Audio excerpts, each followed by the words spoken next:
Kembali dari dunia abadi. Audiobook, novel silat. Episode 9. Sebelum merenovasi restoran, Heisan, Bansho, Dingxi, dan yang lainnya telah mengumpulkan hampir 600.000 yuan. Dari uang tersebut, mereka menggunakan 100.000 yuan sebagai uang muka dari Shangwen Real Estate, 200.000 yuan sebagai uang ancaman dan intimidasi terhadap seseorang dari Shangwen Real Estate, 200.000 yuan yang dikumpulkan dari Heisan, Bansho, Dingxi, dan yang lainnya setelah mereka menghabiskan semua harta benda mereka, termasuk semua tabungan mereka, untuk disumbangkan ke jumlah total. Jadi, setelah renovasi restoran selesai, Bansho, Dingxi, dan yang lainnya benar-benar bangkrut. Oleh karena itu, ketika Tang Xiu meminta mereka melakukan sesuatu, mereka juga kekurangan uang. Mereka seperti anak kuda yang seharusnya berlari, tetapi tidak ada rumput untuk mereka makan. Jadi Tang Xiu tidak bisa melakukan hal seperti itu. Selain itu, Tang Xiu selalu bersikap boros kepada para pelayannya di dunia abadi. Dia tidak pernah pelit dengan uang. Setelah melemparkan kartu ATM-nya kepada mereka, Tang Xiu berjalan kaki ke sekolahnya. Meskipun Tang Xiu telah mengumpulkan semua bahan dan ramuan yang dibutuhkan untuk meramu cairan pemurni tubuh dan tidak sabar untuk segera menutup diri dan berlatih, tetapi ia memperkirakan bahwa ia akan menghilang sementara setidaknya selama 10 hingga 15 hari. Ini memberinya pilihan selain pergi ke sekolah dan mengambil cuti panjang dari sekolah. Tetapi, Tang Xiu tidak tahu bahwa ketika dia pergi ke sekolah, Bansho, Dingxi dan yang lainnya benar-benar terkejut karena jumlah uang di kartu ATM-nya. Awalnya, Bansho dan yang lainnya dengan bijaksana menolak ketika Tang Xiu memberikan kartu ATM-nya. Namun, karena Tang Xiu bersikeras dan mereka takut membuat Tang Xiu marah, mereka dengan enggan menerimanya. Bansho dan yang lainnya awalnya berpikir bahwa meskipun ada sejumlah uang di kartu ATM Tang Xiu, jumlahnya tidak akan banyak. Akan tetapi, karena mereka tidak mempunyai uang untuk menangani tugas saat itu, mereka tidak dapat menahan diri untuk mencari mesin anjungan tunai mandiri, karena penasaran untuk memeriksa jumlah uang di dalam kartu ATM Tang Xiu. Ketika mereka melihat sejumlah besar angka 6 digit pada layar ATM, mereka hampir tidak mempercayai matanya dan mengira mata mereka bermasalah. 273.000 yuan. Gila, aku tidak salah baca, kan? Bagaimana bisa bos begitu kaya? Mungkinkah bos adalah orang kaya dan berkuasa yang menyamar? Apakah semua yang kita lihat selama ini hanyalah kepura-puraan? Baiklah, menurutku, karena keterampilan bos begitu hebat, bagaimana mungkin bos bisa menjadi orang miskin? Dia pasti hanya jalan-jalan keluar dan hidup sesuai keinginannya. Dia juga hidup cukup bebas untuk tidak mengkhawatirkan segalanya. Bansho, Dingxi, dan yang lainnya hanya saling menatap dengan mata terbuka lebar saat mereka mulai mendiskusikannya. Mereka tampak sibuk dan benar-benar terkejut dengan keterampilan bela diri Tang Xiu yang hebat karena mereka memeras otak dan memikirkan segala macam kemungkinan sesudahnya. Satu-satunya hal yang tidak pernah mereka pikirkan adalah bahwa uang ini hanya ada di tangan Tang Xiu selama 1 malam, setelah dia mendapatkannya dari balai permainan. Bansho, Dingxi, kalian berdua adalah yang tertua dan paling berpengalaman di antara kami. Apa yang harus kita lakukan dengan uang ini? Haruskah kita membaginya atau mengembalikannya kepada bos? Setelah berdiskusi cukup lama, semua orang tidak dapat menebak alasannya, karena mereka akhirnya menyerahkan keputusan kepada Bansho dan Dingxi untuk masalah sulit ini. Mengembalikannya ke bos tentu saja salah. Dilihat dari karakter bos, begitu dia memberikan sesuatu, dia pasti tidak akan menginginkannya kembali. Saya sarankan kita simpan uang ini terlebih dahulu. Selain untuk pengeluaran yang diperlukan, kita akan menggunakannya untuk tugas apapun yang diberikan bos. Setelah merenung sejenak, Bansho memberikan sarannya. Aku juga berpikir begitu. Bos baru saja mengatakan dengan jelas bahwa dia membenci perilaku kita sebelumnya. Jadi, kita tidak bisa bermain-main dengan cewek, memeras, dan memeras lagi. Kita harus bekerja dengan jujur dan serius sekarang. Jika bos mengakui kita, dia mungkin akan mengajari kita sedikit kungfu setengah roti miliknya. Dingxi juga memberikan persetujuannya dari samping. Namun, dia jelas sedikit linglung, karena pikirannya sepenuhnya terfokus pada bagaimana dan dengan cara apa belajar kungfu dari Tang Xiu seperti yang baru saja dia katakan.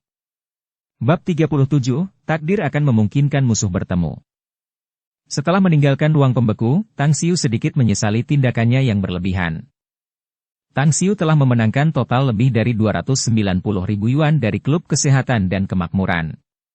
Dia mengambil 10.000 yuan sebagai uang sakunya dan memasukkannya ke dalam tas sekolahnya dan menyimpan sisa 280.000 yuan di kartu ATM-nya. Dia membeli ponselnya menggunakan kartu ATM-nya. Namun, untuk keperluan yang dibawanya ke bukit, dia membayarnya secara tunai. Dari 290.000 yuan yang dimenangkan Tang Xiu di klub kesehatan dan kemakmuran, selain 7.000 yuan yang dihabiskannya untuk telepon selulernya dan 10.000 yuan yang direkrut, dia telah memberikan sisa uang itu kepada Bansho, Dingzi, dan yang lainnya. Bumi bukan dunia abadi. Aku bukan lagi orang hebat dunia abadi yang memiliki kekayaan tak terbatas. Jadi aku harus merencanakan pengeluaranku dengan hati-hati mulai sekarang. Sambil mengelus tas sekolahnya yang keriput, Tang Xiu sedikit merindukan perasaan dari 2 malam yang lalu ketika tasnya masih terisi penuh dengan barang dan uang. Kelas sesi siang telah berakhir ketika Tang Xiu tiba di sekolah. Sambil mendesis keras, seolah suaranya dapat mengejutkan dunia. Setelah melemparkan tas sekolahnya ke kelasnya, Tang Xiu langsung menuju ke kantor Han Qingwu. Apa? Kau ingin cuti? Dan kau ingin cuti selama 20 hari? Hei, apa kau mengerti apa yang kau minta? Awalnya, Han Qingwu ingin mengkritik tindakan Tang Xiu yang meminta cuti, sementara dia langsung pergi dan menjelaskannya kemudian. Namun dia tidak akan pernah menyangka bahwa, ketika dia belum membicarakannya, Tang Xiu telah merebut momentum itu terlebih dahulu. Setelah mendengar apa yang dimintanya, Han Qingwu menjadi marah ketika suaranya tiba-tiba meningkat puluhan desibel, hampir bergema di seluruh gedung kantor. Guru Han, saya sangat menyadari apa yang saya bicarakan. Saya hanya ingin mencari tempat yang tenang dan damai untuk belajar dan mengulang pelajaran sambil menunggu ujian masuk perguruan tinggi tiba, daripada menghabiskan waktu di ruang kelas yang berisik dan kacau. Tang Xiu menjawab dengan tenang dengan suara lembut di tengah-tengah interogasi Han Qingwu. Han Qingwu tertegun dan terdiam sejenak. Dia jelas tidak menyangka bahwa Tang Xiu akan membalasnya. Tang Xiu, aku tahu nilaimu bagus. Namun, justru karena itulah kamu tidak boleh berpuas diri dan sombong. Kamu tidak ingin gagal di saat kritis, kan? Kalau tidak, kamu akan menyesalinya seumur hidup. Setelah lama terdiam, Han Qingwu menasihati dengan tulus. Tang Xiu, kamu masih muda, dan masih banyak yang belum kamu alami. Kamu masih belum bisa berpikir secara menyeluruh, tetapi aku telah melalui banyak hal dan mengalami banyak hal. Aku pasti tidak akan mendorongmu ke jurang kehancuran. Perasaan aneh yang tak terbayangkan mengalir keluar di hati Tang Xiu ketika dia mendengar kata-kata Han Qingwu. Dia dianggap sebagai monster tua 100% asli di dunia abadi. Namun, dia dikatakan sangat muda oleh Han Qingwu. Siapa yang sebenarnya lebih muda dari siapa? Namun, dia juga bisa merasakan bahwa nasihat Han Qingwu benar-benar untuk kebaikannya sendiri. Jika Hu Qiusheng yang berbicara kepadanya seperti ini, dia bisa saja marah dan pergi. Tang Xiu, apakah ini karena kurangnya disiplin di kelas? Dan itu memengaruhi pelajaran atau pekerjaan rumahmu? Atau apakah itu disebabkan oleh intimidasi teman sekelasmu, jadi kamu merasa telah dirugikan? Han Qingwu sepertinya teringat sesuatu saat dia bertanya kepadanya dengan ekspresi penuh kekhawatiran, karena dia melihat Tang Xiu hanya terdiam. Guru Han, keputusanku sudah diputuskan dan aku baru datang hari ini untuk memberitahu Anda. Apakah Anda setuju atau tidak setelah aku berbicara dengan Anda, aku akan tetap pergi. Jika Anda tidak mengizinkanku, aku akan berbicara dengan kepala sekolah. Jika dia tidak mengizinkannya, aku akan pindah ke sekolah lain. Harap pahami kesulitanku. Tang Xiu segera pergi setelah berbicara, karena dia merasa bahwa terus berbicara dengan Han Qingwu, dia tidak akan dapat mengubah pikirannya. Han Qingwu jelas terkejut dan terguncang dengan kata-kata Tang Xiu. Tidak pernah sekalipun dia berpikir bahwa Tang Xiu akan tiba-tiba berbicara kepadanya dengan ekspresi dingin dan sedingin es. Sikapnya mengesankan dan memberikan perasaan aneh dan asing. Han Qingwu terpaku dan tidak bereaksi meskipun Tang Xiu telah meninggalkan kantor untuk waktu yang lama. Kakak tertua, kau akhirnya datang. Aku sudah lama menunggumu hampir seharian. Kenapa kau ingin berpura-pura menghilang, ya? Kau membuat semua orang khawatir tentang keselamatanmu. Ketika Tang Xiu baru saja memasuki ruang kelas, ia bertemu dengan Yuan Chuling, yang baru saja kembali dari toilet. Yuan Chuling menggenggam erat tangan Tang Xiu dengan ekspresi hangat dan penuh kasih sayang. "Hei, gendut, jangan bersikap menjijikkan seperti ini, ya. Kita berdua tahu bahwa kita adalah sahabat sejati. Tapi jika ada yang tidak tahu tentang persahabatan kita, mereka akan memanggil kita gay, tahu?" Tang Xiu dengan mulus melepaskan diri dari telapak tangan Yuan Chuling sambil tersenyum dan menggodanya. "Astaga! Kakak tertua! Bagaimana bisa kau menghinaku seperti ini? Tapi, aku akan mengubah orientasi seksualku untukmu jika kau benar-benar menginginkannya." Awalnya, Yuan Chuling meraung dengan cara yang aneh, diikuti oleh tawa gerutu dengan nada rendah. "Enyahlah!" Tang Xiu berteriak kembali dengan suasana hati yang baik saat dia meraih tas sekolahnya di atas meja dan berjalan keluar. "Hei, kelas akan segera dimulai. Kenapa kamu keluar? Mungkinkah kamu sedang cuti lagi?" Yuan Chuling tercengang saat melihat tindakan Tang Xiu. "Aku merasa jijik padamu. Jadi sebaiknya aku pergi dan menjauh darimu agar bisa lebih baik, bukan?" Tang Xiu melambaikan tangannya ke arah Yuan Chuling, tetapi kakinya berhenti melangkah menuju pintu kelas. Wajah Yuan Chuling sedikit berkedut saat mendengar itu, sementara matanya juga memperlihatkan ekspresi bingung dan heran. Dia sama sekali tidak tahu apakah Tang Xiu mengatakan yang sebenarnya atau hanya bercanda dengannya.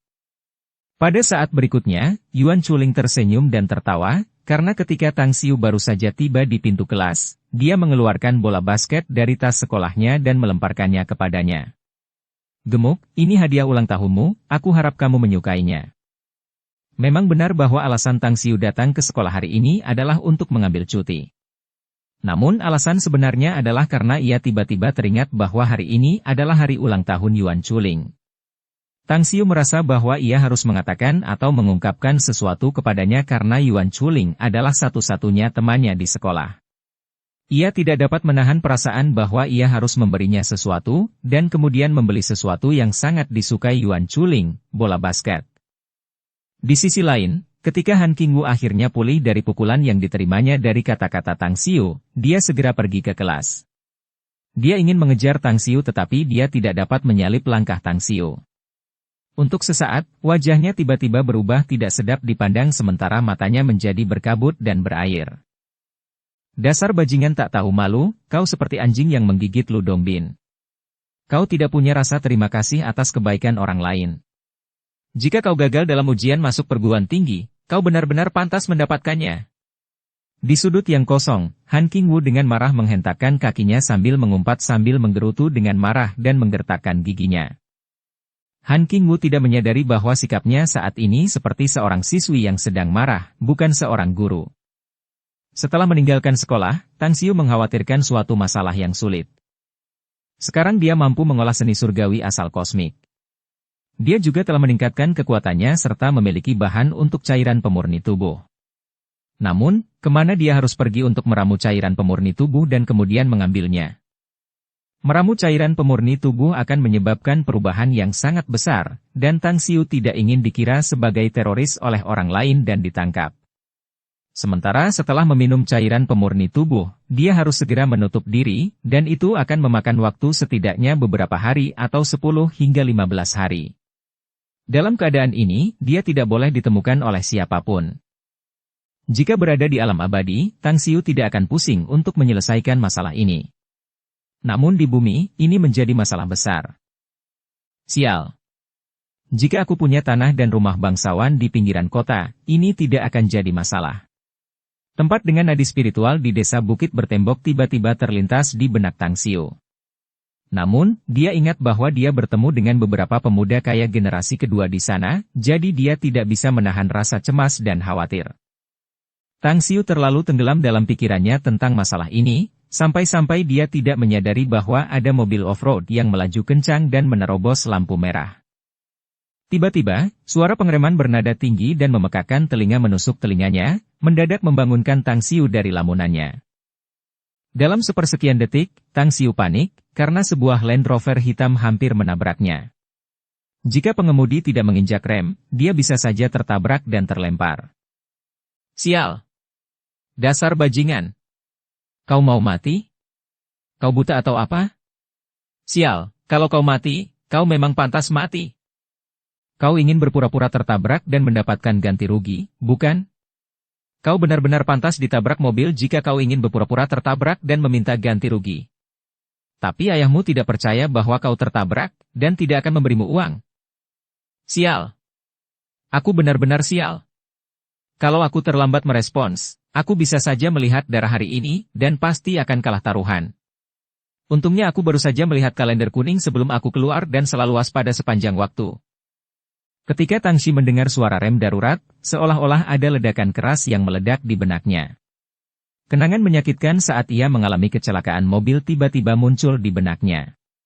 Ia tidak mampu menahan rasa sakit itu, menyebabkan wajahnya berkedut hebat dan berputar-putar saat butiran keringat mengalir dari dahinya, sampai-sampai ia bahkan tidak mendengar umpatan dari pengemudi Land Rover itu. Pang, jangan pura-pura bodoh. Aku sudah memasang kamera video mengemudi di sini. Aku akan membawamu ke rumah sakit terbaik untuk memeriksa tubuhmu. Tidak mungkin kau punya kesempatan untuk memerasku. Ketika pengemudi Land Rover melihat gejala di wajah Tang Xiu, dia langsung ketakutan. Dia jelas tidak berani berbicara begitu memerintah seperti sebelumnya, dan tampaknya telah kehilangan keganasannya dan menjadi lemah. Saat itu, lalu lintas sedang ramai-ramainya. Begitu, kecelakaan lalu lintas itu terjadi, mobil Land Rover langsung dikepung dan disesaki orang banyak, sehingga lalu lintas pun macet total. Ketika orang-orang di sekitarnya melihat tubuh Tang Xiu berkeringat, disertai ekspresinya yang berkedut, mereka secara tidak sadar mengira bahwa dia telah tertabrak dengan serius. Pada saat ini, orang-orang langsung menjadi marah ketika mereka mendengar kata-kata makian yang diucapkan oleh pengemudi Land Rover yang mendominasi dan suka memerintah. Persetan dengannya, kekayaannya sungguh luar biasa. Ini generasi kedua orang kaya baru. Semuanya. Ambil foto mereka dan unggah ke internet. Jadi semua orang bisa mencari jati diri mereka. WTF. Dia pastinya berusia kurang dari 20 tahun, tetapi dia mengendarai mobil seharga 1 juta yuan. Entah dari mana dia mendapatkan mobil ini, mungkin orang tuanya korup dan menerima suap. Pengemudi Land Rover ketakutan dan tercengang ketika mendengar teriakan orang banyak.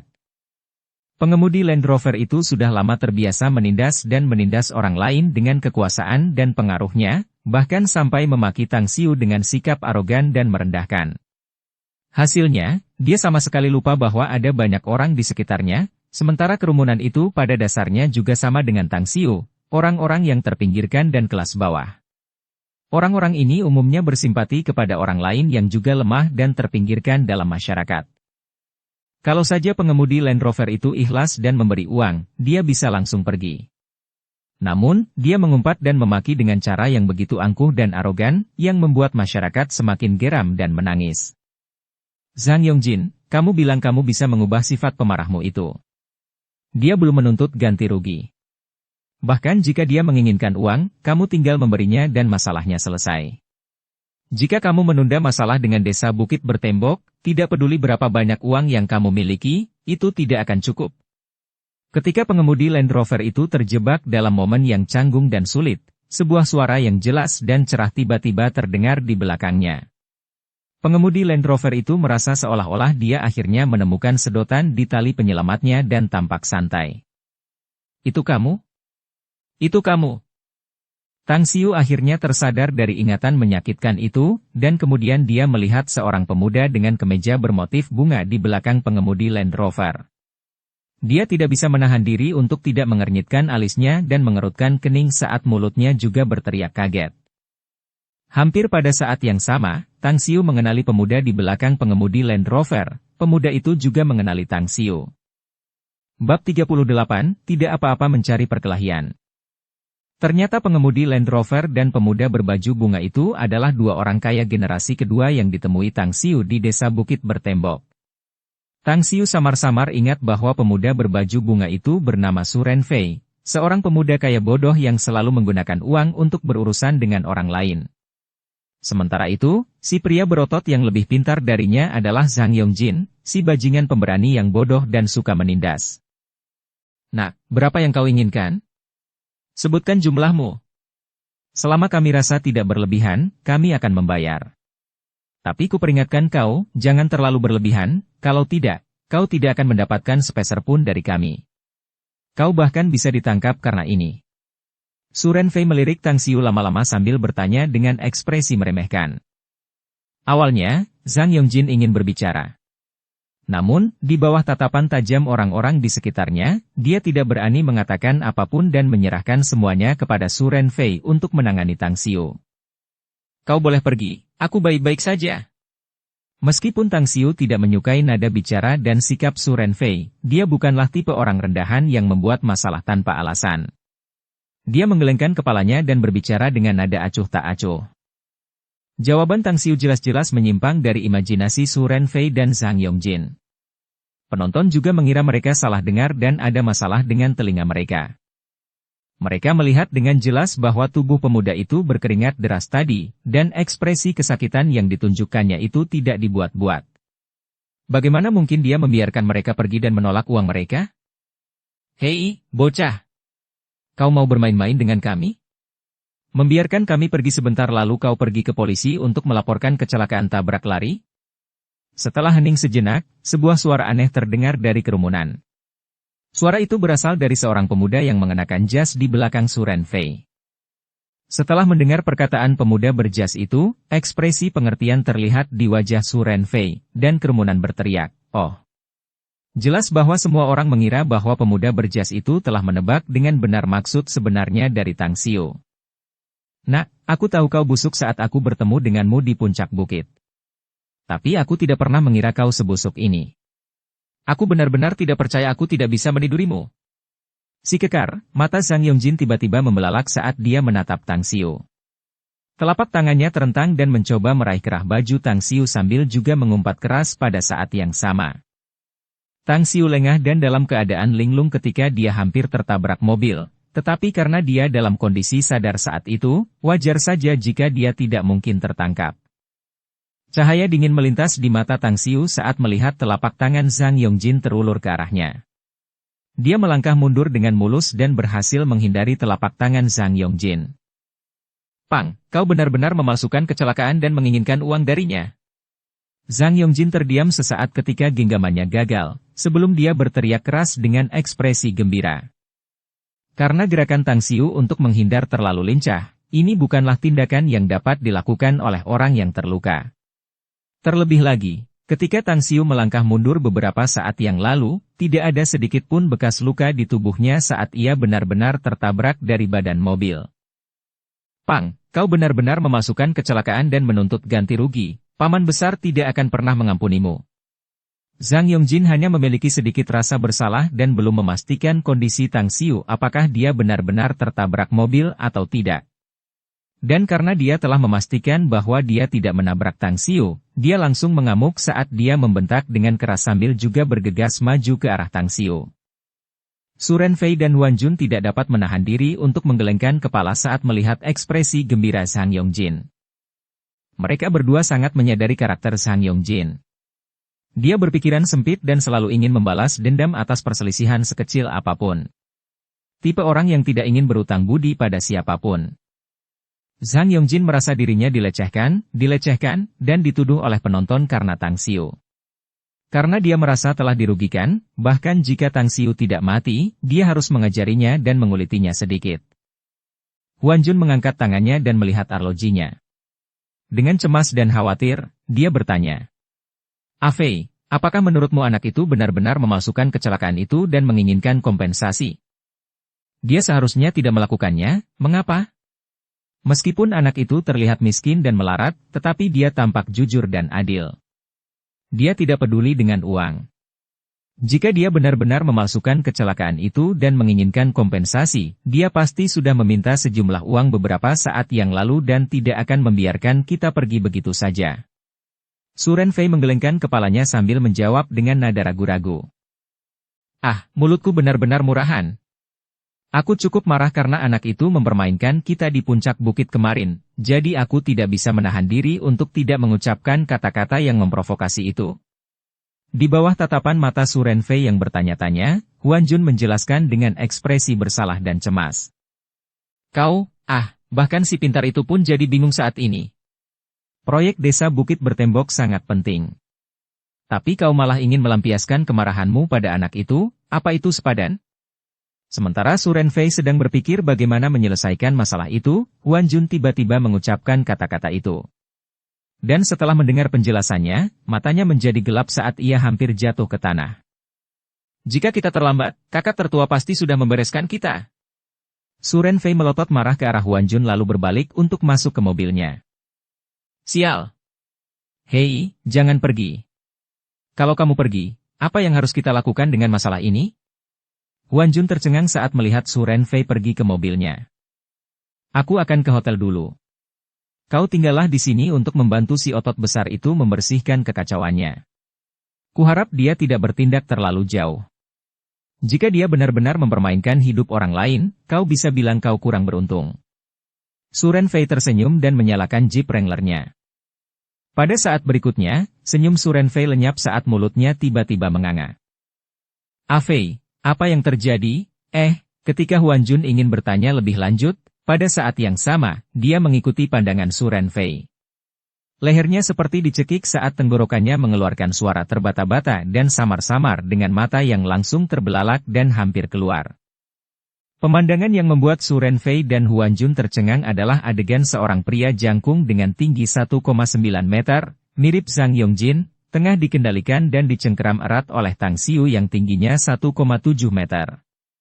Pada saat ini, lengan Zhang Yongjin telah ditangkap oleh Tang Xiu saat dia berlutut dalam posisi yang sangat memalukan di tanah. Dia bahkan tidak dapat bergerak sedikit pun sementara wajahnya bengkak merah dan tampak tidak berdaya. Kau bilang kau tidak melakukan kesalahan apapun, hah?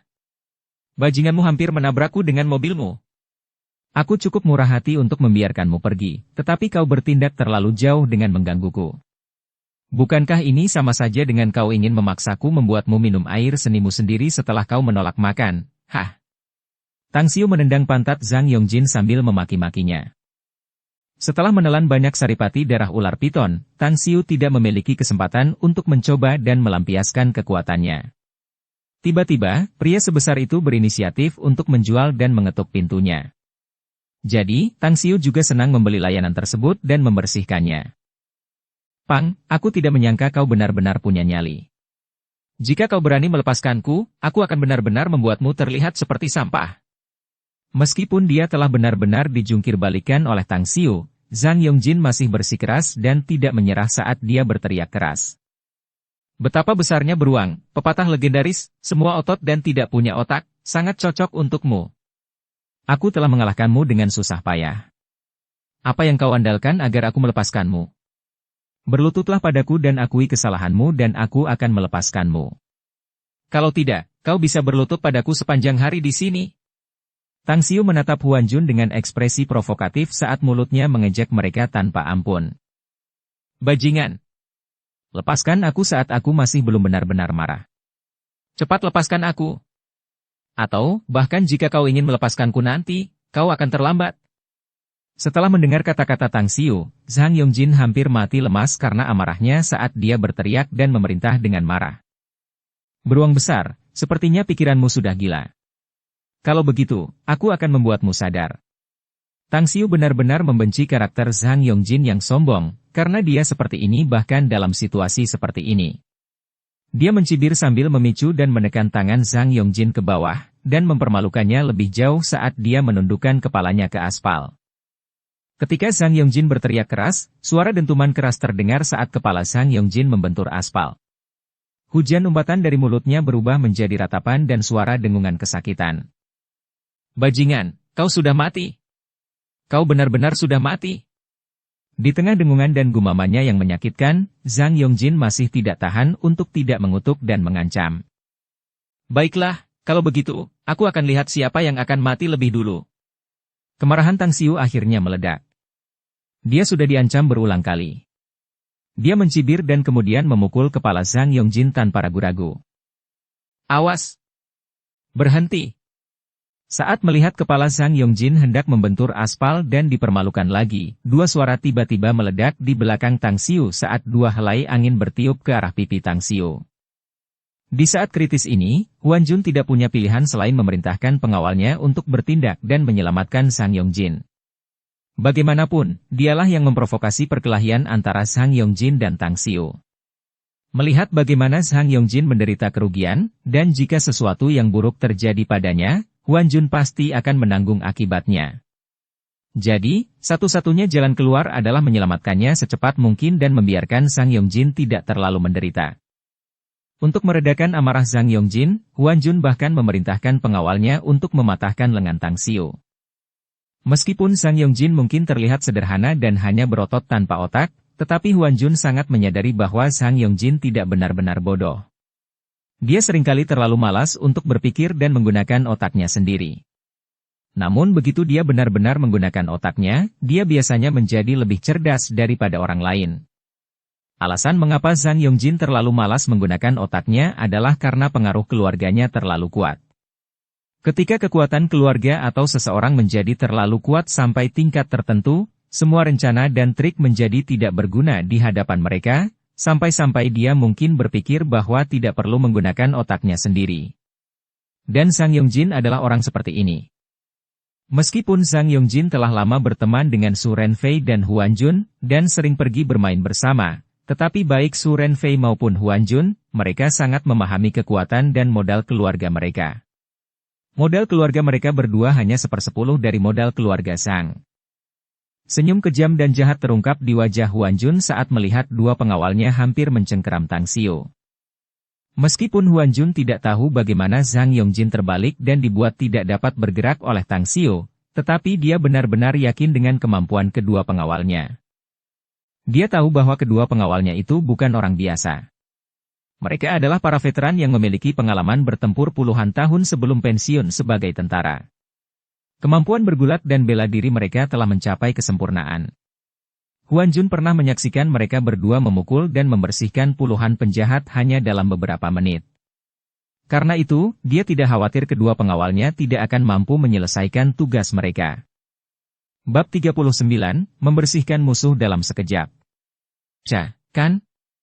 Bagaimana bisa bos begitu kaya? Perhatian Tang Xiu tampaknya terpusat pada Sang Yongjin. Dia bahkan tampaknya tidak menyadari kedatangan dua pengawal berjas itu, sampai-sampai dia tidak menghindari atau menyerang balik kedua pengawal itu, sementara serangan dari dua pengawal itu hampir mengenai Tang Xiu. Bajingan kampungan. Dunia ini luas. Jangan pernah berpikir kau bisa membanggakan dan bersikap angkuh atas kekuatan kasarmu di depan kami. Huan Jun mendengus dingin sambil berbalik dan berjalan menuju mobilnya. Tampaknya di mata Huan Jun, meskipun Tang Xiu kuat, kali ini kematiannya sudah diputuskan. Tepat saat kaki Huan Jun terangkat dan masih tergantung di udara, serta belum masuk ke dalam mobilnya, dia mendengar suara berdebar keras sebanyak 2 kali saat dia merasakan mobilnya berguncang hebat. Astaga! Ketika Huan Jun mengetahui apa yang terjadi, dia tidak bisa menahan diri untuk tidak mengumpat. Karena imajinasi Huan Jun yang menyuruh dua pengawalnya mematahkan lengan Tang Xiu tidak terjadi, dan sebaliknya dia melihat kaki Tang Xiu menyapu ke arah dua pengawalnya dengan sebuah tendangan. Kalau kedua pengawal itu hanya terjatuh di tempat mereka, Huan Jun paling-paling hanya akan merasakan syok dalam hatinya, dan tidak akan merasa sesedih ini. Namun yang membuat hati Huan Jun berdarah, adalah ketika kedua pengawalnya tiba-tiba terjatuh dan menimpa mobil off-road kesayangannya, hingga mengakibatkan kolong mobilnya terinjak rata. Sial! Aku tidak tahu apakah mesin mobil itu hancur atau tidak. Kalau mesinnya hancur, aku benar-benar akan hancur. Dengan ekspresi sedih, Huan Jun menatap sampul depan mobilnya yang sudah rata dengan tanah, sementara otot-otot wajahnya berkedut. Sebelum kejadian ini, Huan Jun selalu merasa bahwa dua pengawal beruang kutub yang tinggi dan tegap, berani dan kuat, sangat berharga dan luar biasa. Namun sekarang, dia berharap bisa mencakar dan menusuk mereka dengan tongkat bambu tipis. Sementara Huan Jun sedang bersedih atas mobil kesayangannya, kedua pengawalnya keluar dari mobil dan bergegas menuju Tang Xiu sekali lagi. Namun kali ini, wajah kedua pengawal itu tidak lagi menunjukkan ekspresi jijik dan acuh tak acuh seperti biasanya. Sebaliknya, wajah mereka penuh dengan ekspresi bermartabat disertai sedikit rasa malu, dendam, dan marah. Mereka adalah prajurit veteran yang sudah pensiun. Meskipun kemampuan bertarung mereka mungkin jauh lebih buruk saat mereka berada di puncak dan tidak dapat dibandingkan dengan prajurit yang sedang bertugas, namun, mereka merasa bahwa kemampuan tempur mereka cukup untuk menghadapi orang biasa, apalagi untuk menghadapi seorang siswa SMA yang kurus kering. Kedua pengawal ini tidak pernah menyangka bahwa mereka tidak akan bisa mengetahui bagaimana pemuda itu bergerak, menendang, dan mengusir mereka. Bagi kedua pengawal ini benar-benar penghinaan besar sekaligus pelajaran yang mendalam. Aku pernah membiarkan kalian berdua lolos sekali. Tapi jika kalian terus membantu majikan jahat bajingan kalian dan masih tidak dapat membedakan mana yang benar dan yang salah, jangan pernah berpikir bahwa aku akan ragu untuk memberi kalian berdua pelajaran yang tidak akan pernah kalian lupakan. Dengan ekspresi dingin di matanya, Tang Xiu membentak mereka dengan suara tegas. Mendengar perkataannya, tubuh kedua pengawal itu membeku. Mereka tak kuasa menahan diri untuk saling menatap. Bocah, kau baru saja mengejutkan kami, membiarkanmu berhasil menyerang kami. Apa kau benar-benar berpikir bahwa kau sangat kuat? Bajingan, kau berencana melawan kami dan ingin kami diam dan berdamai? Kau tidak akan pernah punya kesempatan itu. Awalnya kami ingin mematahkan lenganmu, tetapi kau mempermalukan dan menghina kami, kau akan membayarnya dan menderita. Kedua pengawal itu mencibir. Mereka sama sekali mengabaikan tatapan mata dingin Tang Xiu dan menyerbu Tang Xiu dengan marah. Melihat hal itu, Tang Xiu hanya bisa menghela nafas. Itu karena dia mendengar dari kerabat ibunya bahwa ayahnya adalah seorang prajurit yang terhormat dan mulia. Selama bertahun-tahun, Tang Xiu telah mendambakan karir militer. Dia adalah penggemar berat militer. Dia tidak hanya menonton semua jenis hal tentang tentara di TV, seperti film dan film dokumenter, tetapi dia juga selalu membaca semua hal yang berhubungan dengan tentara dan militer. Tidak sekalipun dia pernah melewatkan berita dan informasi tentang mereka. Ia bahkan telah memburu semua edisi buku lama tentang tinju militer dari toko buku, sampai-sampai memaksa dirinya untuk berlatih tinju militer secara rutin selama beberapa tahun. Inilah alasan sebenarnya mengapa Tang Xiu hanya bersikap santai pada kedua pengawal itu, karena dia menyadari latar belakang kedua pengawal itu sebagai pensiunan prajurit veteran, dan tidak bertindak terlalu ekstrim. Tetapi karena kedua pengawal itu benar-benar mengabaikan kata-katanya, rasa simpati dan belas kasihan di hati Tang Xiu terhadap mereka lenyap dalam sekejap. Di mata Tang Xiu, ketika para prajurit sudah merendahkan derajat mereka menjadi penjahat bayaran dan tidak bisa lagi membedakan mana yang benar mana yang salah, serta sudah menenggelamkan diri mereka dalam hal-hal yang jahat, mereka sudah tidak layak lagi disebut prajurit. Kedua pengawal itu sekarang berpikir bahwa setelah mereka memperlakukannya dengan serius, Tang Xiu tidak akan bisa lagi lolos dari malapetaka, dan hanya bisa ditangkap oleh mereka dengan patuh saat mereka bergerak dan bergegas sekali lagi. Saat kedua pengawal itu belum bereaksi dan menyadari apa yang terjadi, mereka hanya mendengar suara, retakan, beberapa kali saat tubuh mereka jatuh perlahan ke aspal. Hanya setelah beberapa saat nafas berlalu barulah mereka merasakan nyeri tajam dan hebat yang terputus-putus dari kaki mereka, karena mereka akhirnya menyadari bahwa suara-suara itu adalah suara kaki mereka yang patah. Untuk sesaat, kedua pengawal itu lupa berteriak keras, mereka hanya menatap Tang Xiu dengan ekspresi ngeri. Mereka bahkan tidak bisa berkata apa-apa karena penyesalan yang tak berujung melonjak keluar dan memenuhi hati mereka. Ketika mereka teringat bahwa Tang Xiu baru saja mengingatkan mereka dengan baik, dan juga mengingat bagaimana mereka mengira bahwa peringatan Tang Xiu hanyalah kompromi yang malu-malu dan kata-kata yang arogan, kedua pengawal itu hanya bisa merasakan bahwa wajah mereka panas, dan terbakar oleh rasa sakit dan malu. Mereka bahkan ingin mencari terowongan untuk mengebor diri mereka sendiri ke dalamnya. Hati kedua pengawal itu dipenuhi perasaan badai dan gejolak, sedangkan orang banyak yang menonton di sekitarnya terperangah dan terdiam sangat lama. Orang-orang yang paling terkejut dengan ekspresi paling berlebihan adalah trio, Huan Jun, Su Renfei, dan Zhang Yongjin. Ketiganya tahu betul kemampuan bertarung yang dimiliki kedua pengawal ini. Oleh karena itu, mereka memiliki keberanian dan kepercayaan diri penuh dari awal hingga akhir, sehingga mereka tidak perlu khawatir menderita kerugian apapun terkait konflik dengan orang lain. Bahkan saat Zhang Yongjin benar-benar dalam posisi yang tidak menguntungkan, dia tetap tenang dan kalem. Tidak sekalipun dia berpikir untuk menundukkan kepalanya ke arah Tang Xiu. Tetapi ketika pilar terbesar yang selama ini mereka andalkan dirusak oleh Tang Xiu, barulah mereka benar-benar panik. Keheningan mematikan meliputi sekelilingnya setelah kedua pengawal itu terbuang sia-sia. Zhang Yongjin masih dalam penampilannya yang memalukan dengan kepalanya masih ditekan ke aspal oleh tangan Tang Xiu. Su Renfei duduk terpaku di Jeep Wrangler-nya dan bahkan tidak menyalakan mobilnya. Salah satu kaki Huan Jun berada di dalam mobilnya sementara kaki lainnya masih di tanah dalam posisi yang sulit karena tidak bisa masuk atau keluar dari mobil. Pada saat ini, Huan Jun pada dasarnya ingin menampar wajahnya sendiri dengan keras. Dia tidak pernah membenci mulutnya yang murahan sejauh ini sebelumnya. Dia tahu itu karena mulutnya. Kalau tidak, masalah ini sudah lama bisa diselesaikan, dan tidak akan berkembang melampaui penebusan seperti ini. Hai beruang besar! Kok kamu jadi bisu sih? Terus ngomong sembarangan. Coba aku. Sementara semua orang masih tercengang dan tenggelam dalam keterkejutan mereka, karena kekuatan bertarung Tang Xiu yang luar biasa, Tang Xiu mendengus dingin sambil menekan kepala Zhang Yongjin lagi ke aspal. Meskipun Zhang Yongjin memiliki otak yang berpikiran tunggal dan keras kepala, tetapi perasaan takut telah memenuhi hatinya. Pemuda di belakangnya tidak hanya terampil, tetapi perilakunya dalam menghadapi masalah tidak terkendali dan tidak memiliki keraguan sedikit pun. Dia seperti makhluk yang tidak terduga untuk direnungkan, dan bahkan sedikit tidak bermoral.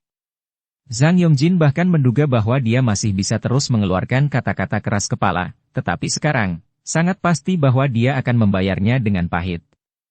Bibirnya menggeliat untuk waktu yang lama karena dia tidak dapat mengucapkan kata-kata lengkap. Zhang Yongjin masih ragu-ragu apakah ia harus tunduk pada Tang Xiu atau tidak. Ia berpikir untuk melakukannya sementara waktu dan kemudian mencari kesempatan untuk membalas dendam di masa depan. Ketika nada dering militer yang keras dan jelas tiba-tiba menusuk telinganya, ia sangat terkejut hingga merasakan sedikit rasa sakit karena keterkejutan itu, sementara juga merasa takut yang hampir membuatnya melompat. Di bawah tatapan mata Zhang Yongjin yang marah, Tang Xiu memandang sekelilingnya dengan ekspresi bingung sebelum dia perlahan membuka tas sekolahnya dan mengeluarkan ponsel barunya. Aku mendengarmu. Tapi aku tidak benar-benar berjudi, loh, Apa? Selain 1 juta yuan, kau akan memenuhi syarat apapun. Bagus, aku akan segera ke sana. Awalnya, jawaban Tang Xiu sedikit tidak sabar. Namun, ketika dia mendengar syarat lain dari si penelepon, wajahnya langsung berubah gembira. Orang yang menelepon Tang Xiu adalah Long Zhenglin, seorang kenalan dekat di klub kesehatan dan kemakmuran. Long Zhenglin mendapat nomor Tang Xiu dari Yuan Chuling. Long Zhenglin telah berulang kali memberitahu Yuan Chuling bahwa dia harus segera meneleponnya saat Tang Xiu kembali ke sekolah. Yuan Chuling juga mencatat pesannya, meskipun dia tidak pernah mengira kedatangan dan kepergian Tang Xiu akan begitu tiba-tiba dan cepat sehingga dia tidak sempat menelepon Long Zhenglin sebelum Tang Xiu juga dengan cepat menghilang lagi. Dalam keputusasaan, hal terakhir yang bisa dilakukan Yuan Chuling adalah memberikan nomor telepon Tang Xiu kepada Long Zhenglin.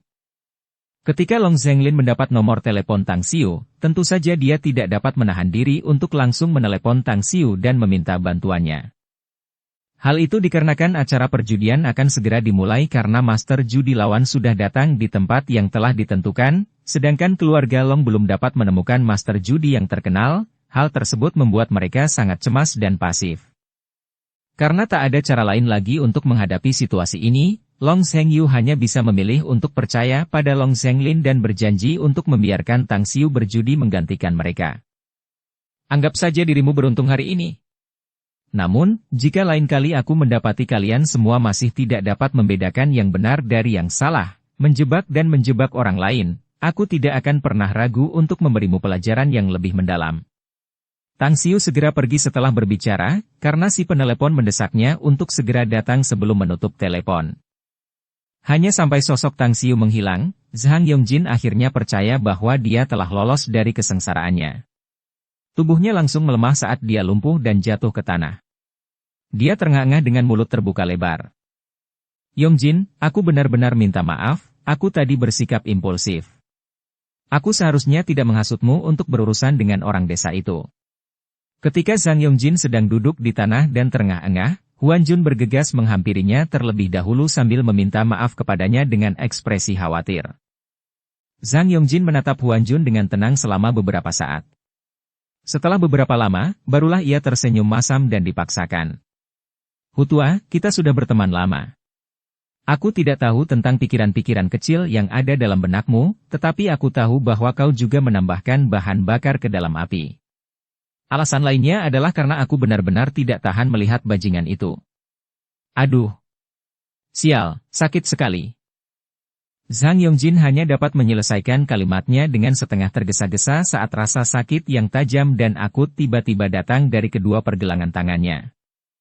Ketika Zhang Yongjin melihat memar di kedua pergelangan tangannya yang begitu bengkok hingga berubah menjadi hitam kebiruan, dia tak dapat menahan diri untuk tidak menarik napas dingin yang dalam, sementara sedikit ketakutan muncul di wajahnya.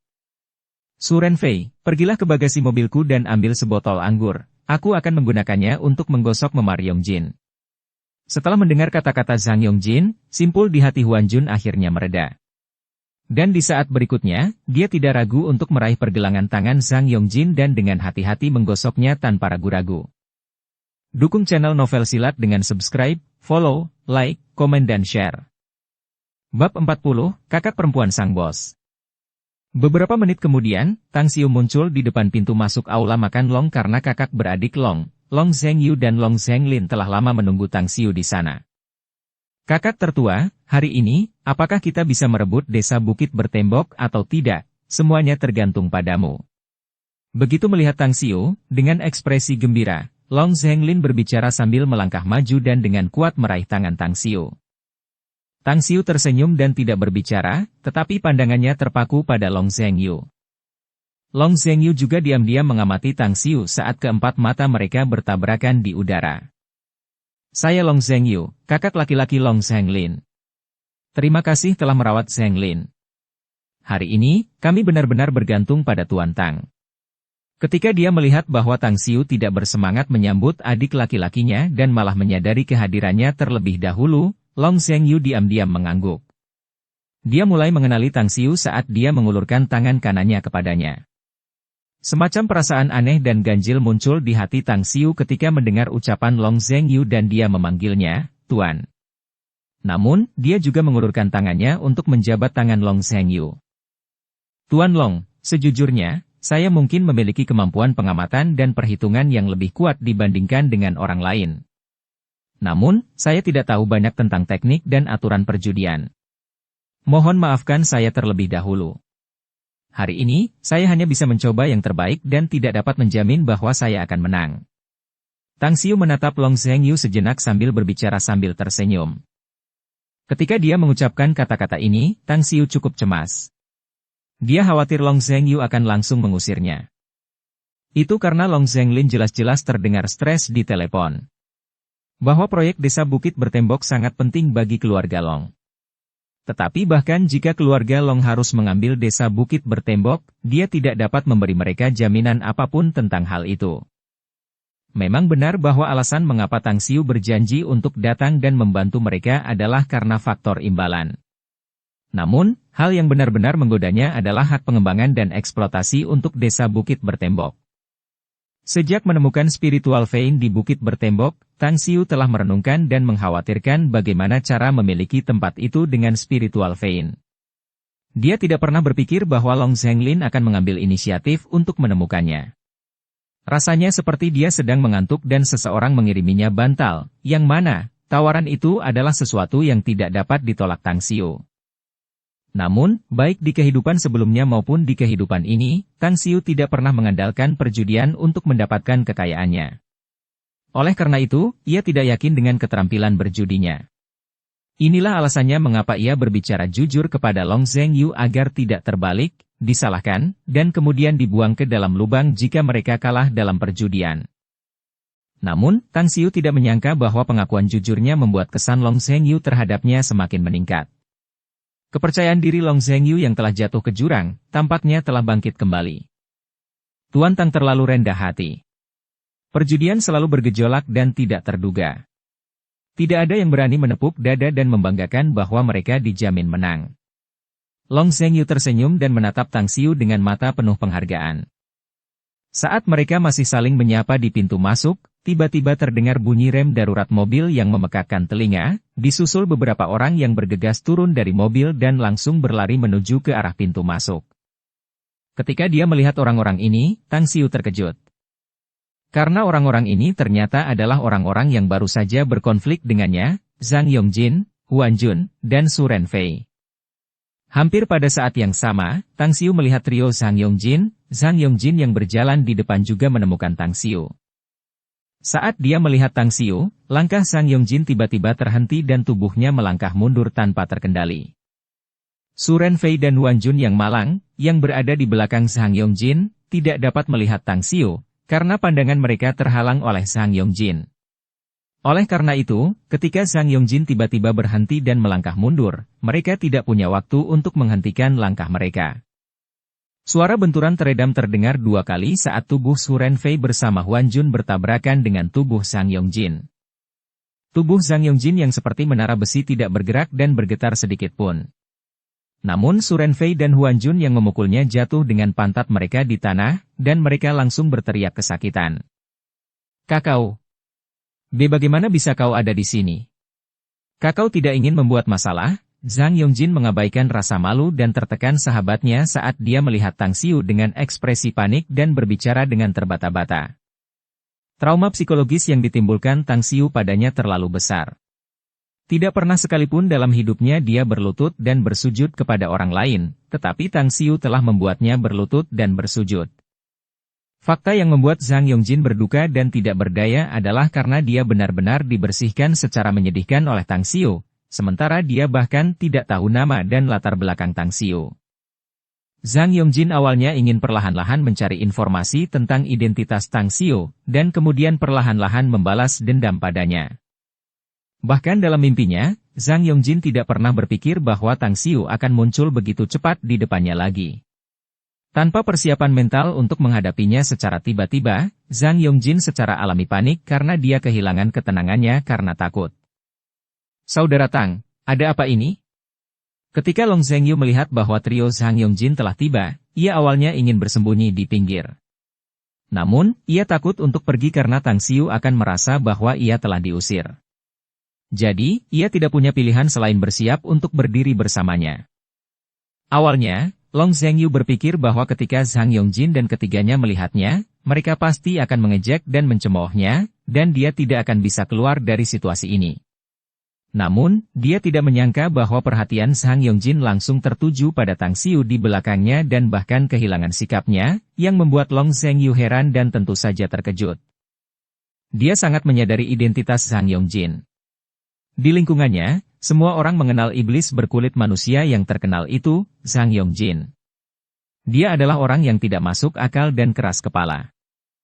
Namun, melihat orang seperti itu ternyata takut pada Tang Xiu, rasa ingin tahu Long Zhengyu terhadap identitas Tang Xiu pun muncul, sementara kepercayaan dirinya terhadap Tang Xiu juga meningkat pada saat yang sama.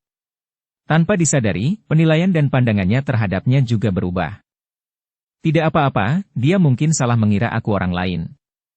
Tang Xiu melirik Zhang Yongjin dengan ringan. Ketika Zhang Yongjin masih berpikir bahwa Tang Xiu akan mengatakan kejadian canggung dan memalukan itu, Tang Xiu menggelengkan kepalanya dan mengalihkan pandangannya. Pada saat ini, Su Renfei dan Huan Jun juga melihat Tang Xiu bersama dengan Long Zhengyu dan Long Zhenglin. Ketika melihat Tang Xiu berdiri bersama saudara Long, ekspresi terkejut terpancar di wajah mereka yang diikuti perasaan cemas dan tegang di hati mereka. Bagaimanapun, mereka pernah berkonfrontasi dengan Tang Xiu 2 kali. Dan kedua pertemuan itu berakhir dengan kegagalan dan kekalahan mereka. Ini bukanlah hal yang mulia. Mereka takut Tang Xiu akan mengungkap kejadian-kejadian canggung dan memalukan itu dan menjadikannya bahan tertawaan di lingkungan mereka. Ketiganya menghela napas lega pada saat yang sama karena Tang Xiu tidak mengungkapkan tentang kejadian memalukan itu dan bahkan berpura-pura tidak tahu penampilan mereka. Hal ini membuat mereka diam-diam senang, sementara pada saat yang sama mereka juga merasa marah karena penghinaan yang ditunjukkan Tang Xiu terhadap mereka. Dengan ekspresi rumit di mata mereka, mereka menatap Tang Xiu sebelum mereka bertiga bergegas memasuki aula dan menghilang di sudut. "Dikira orang lain? Keheranan menyelimuti wajah Long Zhengyu saat mendengar jawaban Tang Xiu. Ia juga memiliki dorongan untuk bertanya tetapi menghentikan kata-kata di mulutnya dan menelannya kembali. Kakak, perjudian akan segera dimulai. Ayo naik ke atas. Long Zhenglin melihat jam dinding di aula sambil berbicara dengan ekspresi cemas dan khawatir. Aula makan Long terletak di jalan komersial paling makmur di Star City. Bangunan itu memiliki hingga 49 lantai, dan bentuknya menyerupai dua naga emas melingkar yang mengelilingi gedung-gedung suite presidensial di tengah yang dibangun seperti bola dunia, memberikan kesan bahwa naga kembar itu sedang bermain dengan manik-manik. Balai makan Long dengan gedung pencakar langitnya yang lurus, megah dan megah penampilannya, telah menjadi pusat landmark kota bintang, sekaligus menorehkan mitos sebagai eksistensi legendaris dalam dunia bisnis. Bagi para pebisnis dan selebriti di Provinsi Shuangqing, bisa menginap di Presidential Suite di ruang makan keluarga Long dianggap sebagai kehormatan dan prestise. Seiring berjalannya waktu, harga Presidential Suite pun melambung tinggi. Saat ini, di salah satu suite presiden di ruang makan keluarga Long, dua orang sedang duduk. Salah satunya adalah seorang wanita muda berusia 30 tahun yang mengenakan gaun cheongsam ketat yang memperlihatkan bentuk tubuhnya yang anggun, wajah putih mulusnya, dan kacamata hitam yang membuatnya tampak sedikit dingin dan misterius. Yang satunya adalah seorang pria berusia 60 tahun yang mengenakan setelan tunik Cina berwarna putih, dengan sikap dan tutur kata yang serius, wajah yang tegas, dan tatapan mata yang dalam dan tajam yang tidak mampu menutupi sikapnya yang kuat dan mengesankan. Saat ini, tangannya sedang memainkan dua buah kenari sementara wajahnya menunjukkan ekspresi yang tenang dan kalem. Grandmaster Jia, hari ini kami benar-benar bergantung padamu. Selama kau dapat membantu kami memenangkan desa Bukit Bertembok, kelak kau akan menjadi pemegang saham terbesar untuk distrik abadi. Wanita muda itu menyalakan sebatang rokok sambil berbicara dengan nada acuh tak acuh. Nona Zhang, Anda dapat yakin bahwa begitu lelaki tua ini berjudi, permainannya sudah tidak menegangkan atau bermasalah lagi. Tidak ada seorang pun di Provinsi Shuangqing yang berani menghadapi dan berjudi dengan lelaki tua ini. Lelaki tua itu mengangguk sambil tersenyum bangga dan angkuh. Setelah mendengar perkataannya, alis halus Zhang Deqin sedikit mengernyit dan segera meregang lagi. Zhang Deqin selalu tidak menyukai seseorang yang banyak bicara. Tetapi mengingat keterampilan berjudi yang dimiliki Jia Ruidao, dan juga reputasinya di Provinsi Shuangqing, dia dengan cepat menelan kembali kata-kata yang hendak diucapkannya. Sejak Zhang Deqin merilis berita dan mengumumkan bahwa Jia Ruidao akan membantunya berjudi di ruang makan keluarga Long untuk memenangkan hak saham yang lebih besar, hampir tidak ada penjudi yang berani menanggapi dan menjadi kandidat keluarga Long. Ini sudah menjadi bukti bahwa reputasi Jia Ruidao di kalangan itu benar-benar tinggi. Tentu saja saya sangat mengagumi keterampilan berjudi Grandmaster Jia, kalau tidak, saya tidak akan mengundang Grandmaster Jia untuk menangani masalah ini. Namun, mengemudikan kapal berusia 10.000 tahun membutuhkan pendekatan yang cermat dan teliti, jadi lebih baik aman daripada menyesal. Selain itu, tetap waspada dan selalu berjaga-jaga selalu menjadi hal yang benar untuk dilakukan. Setelah terdiam cukup lama, Zhang Deqin berbicara. Setelah mendengar tekad Zhang Deqin untuk mendapatkan desa Bukit Bertembok, ekspresi wajah Jia Ruidao akhirnya berubah serius dan hikmat. Saat Jia Ruidao hendak mengucapkan kata-kata meyakinkan untuk menjamin hasilnya, pintu ruangan tiba-tiba terbuka dan Zhang Yongjin, Huan Jun, dan Su Renfei memasuki ruangan secara berbaris. Kalian semua benar-benar tidak pernah membiarkan siapapun bebas dari kekhawatiran. Jika pada hari-hari biasa, kalian datang terlambat bukanlah masalah. Namun, kalian terlambat hari ini. Apakah kalian pikir aku bisa dengan santai menyerahkan desa Bukit Bertembok kepada kalian? Saat dia melihat trio Zhang Yongjin, Zhang Deqin yang sebelumnya tenang dan kalem langsung bereinkarnasi menjadi harimau betina yang ganas, saat dia menghadapi trio Zhang Yongjin dan menyerang mereka dengan raungan yang keras. Kakak! Su Renfei dan Huan Jun, yang berdiri di belakang Zhang Yongjin, bahkan tidak berani terengah-engah kali ini. Ketika mendengar bahwa Zhang Yongjin hampir mengalami kecelakaan mobil, Zhang Deqin melesat dari kursinya sambil berdiri dan tiba di depan Zhang Yongjin dalam 3 langkah. Dia berputar dan mengamati tubuh Zhang Yongjin 2 kali. Dengan ekspresi gugup, dia bertanya. Yongjin, beritahu kakak, apa yang sebenarnya terjadi? Tidak ada yang salah dengan tubuhmu, kan? Pada saat ini, penampilan Sang Dekin, seorang wanita karir yang cakap dan sukses, yang beberapa saat lalu tampak mengesankan, telah berubah menjadi Sang Dekin yang merupakan perwujudan wanita biasa yang penuh dengan kasih sayang keibuan. Bab 41, penyimpangan selalu datang dari pegunungan tandus dan sungai liar. Zhang Yongjin sebenarnya ingin memberitahu Sang Dekin bahwa dia diganggu. Namun, setelah wajahnya berubah beberapa kali dalam waktu yang cukup lama, dia tidak mengatakannya. Itu karena dia merasa masalah ini terlalu memalukan, dan dia benar-benar tidak bisa membicarakannya. Zhang Yongjin tidak ingin mengandalkan kekuatan kakaknya untuk menyelesaikan masalah, karena dia ingin menghilangkan rasa malu dan membalas dendamnya sendiri. Kakak, sebenarnya tidak apa-apa. Masalahnya, aku sedang ngebut dan hampir menabrak seseorang. Aku menginjak pedal rem dan mengenai kaca. Zhang Yongjin berbicara dengan ekspresi yang benar-benar memerah. Kamu berbohong, bagaimana mungkin tanganmu memar? Bagaimana lututmu bisa tertutup debu? Bagaimana mungkin kamu takut mengatakan bahwa kamu telah kalah melawan seseorang dalam perkelahian? Melihat bagaimana pandangan Zhang Yongjin mencoba menghindarinya, ekspresi Sang Dekin berubah dingin saat dia memarahinya dengan suara tegas. 3. Zhang Yongjin mungkin tinggi, kuat, dan kekar, tetapi dia memiliki rasa takut yang luar biasa terhadap kakak perempuannya. Rasa takut itu tertanam dalam di tulang-tulangnya. Dia telah berusaha sekuat tenaga untuk menyingkirkan rasa takut itu, tetapi masih belum mampu melepaskan diri dari kurungan ini. Saat Zhang Yongjin hendak mengatakan yang sebenarnya, pintu didorong terbuka dan saudara Long dan Tang Xiu masuk. Bersambung ke episode 10. Dukung kami dengan subscribe, follow, like, komen dan share. Terima kasih.